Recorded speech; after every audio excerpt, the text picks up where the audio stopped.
Halo teman-teman, selamat datang di channel Pintar Bahasa. Nah, pada kesempatan kali ini kita memasuki materi yang ketiga, yaitu tentang penggunaan auxiliary do, does, dan did. Nah, bagi teman-teman yang baru mampir nih ke channel Pintar Bahasa, jangan lupa tonton video-video pembelajaran bahasa lainnya dan juga subscribe channel ini ya. Oke, selanjutnya kita masuk ke materi, tapi sebelum itu kita harus pahami dulu tentang subjek dan auxiliary do-nya. Nah, di sini subjeknya ya, ada I, you, they, we, he, she, dan it. Nah, auxiliary do ini dibagi menjadi dua konteks ya, yaitu konteks present dan konteks past. Nah, untuk subjek I, you, they, we menggunakan do dalam konteks present, dan orang ketiga seperti he, she, dan it menggunakan auxiliary does. Sedangkan untuk auxiliary did ya dalam konteks past ini bisa digunakan oleh semua subjek, teman-teman. Nah, selanjutnya kita masuk ke definisi sesuai ya namanya auxiliary, kata kerja bantu. Jadi kata kerja bantu auxiliary do ini ya itu berfungsi untuk membentuk kalimat negatif atau kalimat tanya. Jadi fungsinya auxiliary do ini, do, does, dan did ini itu untuk membentuk kalimat negatif dan kalimat tanya. Nah, langsung aja kita kasih contohnya ya. Pertama, contoh dari auxiliary do. Nah, kita lihat teman-teman, auxiliary do yang present yaitu digunakan untuk subjek I, you, they, dan we. Di sini kita menggunakan subjek we ya. Nah, di sini ada 3 contoh kalimat ya, kalimat positif, negatif, dan kalimat tanya. Kalimat positifnya adalah we eat an apple. Ya, kami makan sebuah apel. Nah, untuk membentuk kalimat negatifnya kita tambahkan do. Oke, kita tambahkan auxiliary do, kemudian negatifnya. We eat an apple, kemudian we do not eat an apple. Ya, kita tambahkan auxiliary do, kemudian negative not. Kita lihat sini ada kata kerja inti yaitu it. Ya, dalam kata kerja inti ini harus dibentuk ya ke dalam kata kerja dasar. Jadi tidak boleh ada tambahan ending s atau es atau ed atau ing atau perubahan bentuk kata kerja lainnya. Ya, untuk membentuk kalimat tanya dalam bahasa Inggris ya, kita selalu gunakan auxiliary di depan. Ya, auxiliary di depan.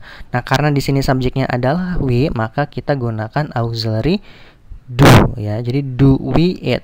Ya, di sini kata kerja intinya menggunakan kata kerja dasar. Do we eat an apple? Nah, selanjutnya kita masuk contoh ke auxiliary does ya. Di sini ada Rian. Rian eats an apple. Ya, karena di sini konteksnya simple present ya, bentuknya masih present. Kalimat positifnya Rian eats an apple.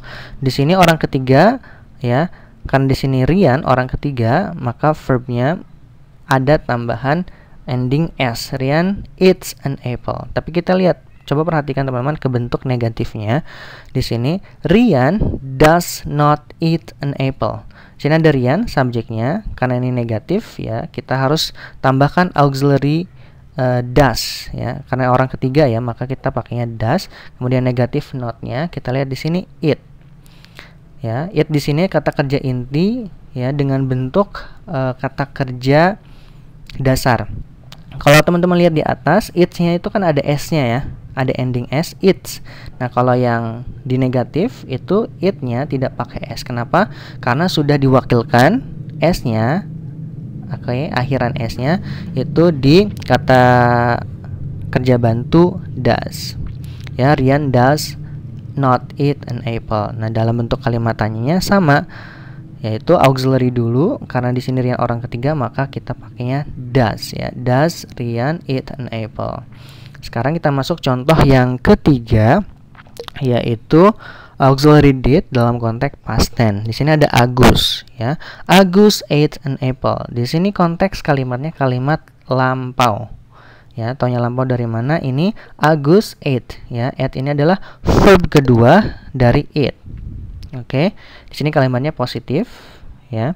Kemudian kita lihat ke contoh negatifnya, Agus didn't eat an apple. Di sini dia menggunakan auxiliary did karena konteksnya lampau. Kita lihat di sana ya di table. Kalau konteksnya lampau, apapun subjeknya, dia menggunakan auxiliary did untuk membentuk kalimat negatif atau kalimat tanya.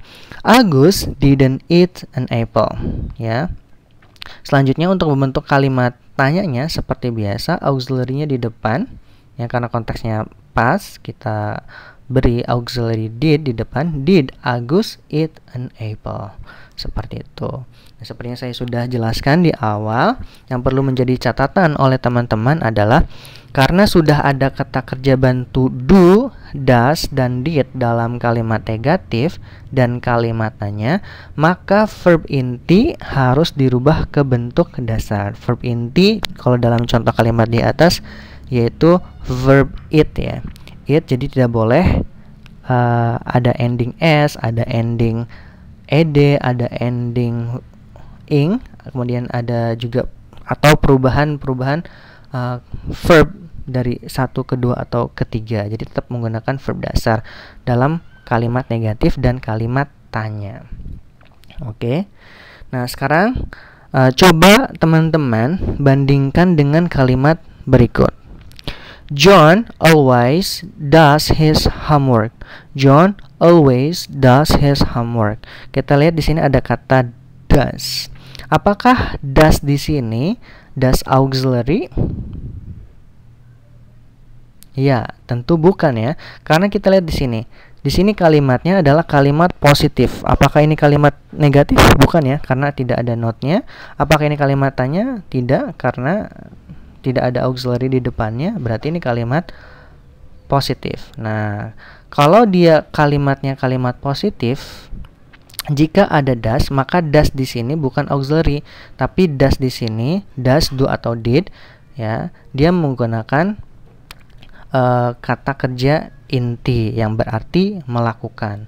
Kalau auxiliary do, does, dan did itu tidak punya arti. Ya, sekali lagi, do, does, dan did itu tidak mempunyai arti, tapi dia berfungsi untuk membentuk kalimat negatif atau kalimat tanya.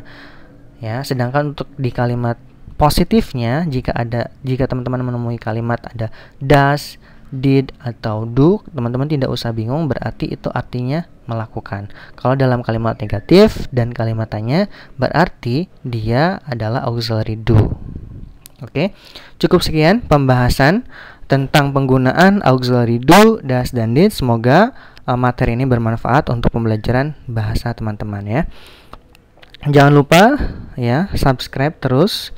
Terima kasih sudah menonton video pembelajaran bahasa di channel Pintar Bahasa. Sampai jumpa di video-video pembelajaran selanjutnya. Thank you for watching.